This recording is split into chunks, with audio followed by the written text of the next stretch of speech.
Vincent Cassel a été victime d'un cambriolage dans la nuit du dimanche 21 au lundi 22 août.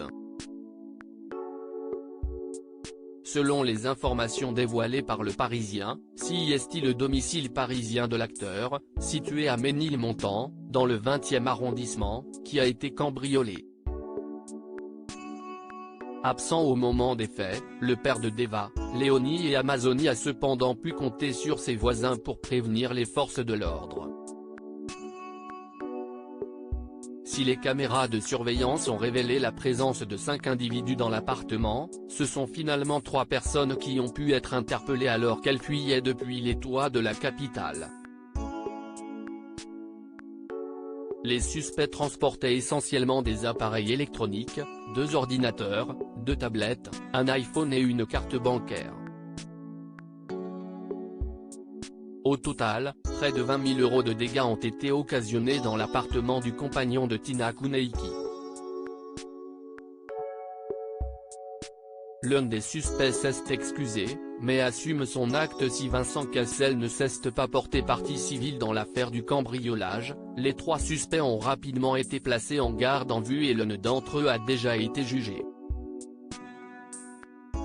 Il s'agit d'un jeune homme de 18 ans qui était déjà connu des services de police, car il avait déjà été arrêté cette année pour un cas de cambriolage. Selon Le Parisien, il a expliqué qu'il était passé par le toit du bâtiment voisin, dont il avait pris connaissance du code. Face aux policiers, le jeune homme diplômé d'un baccalauréat en plomberie s'est rapidement excusé, tout en assumant son acte. J'assume, je suis entré dans cet appartement.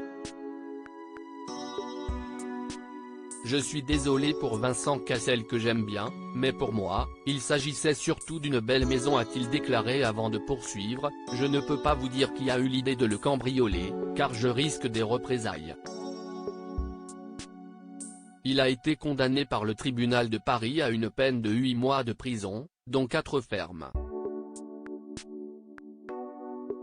Sa peine sera purgée à domicile avec port d'un bracelet électronique. De leur côté, les 2 autres interpellés nient leur implication et sont en attente de jugement devant un tribunal pour enfants.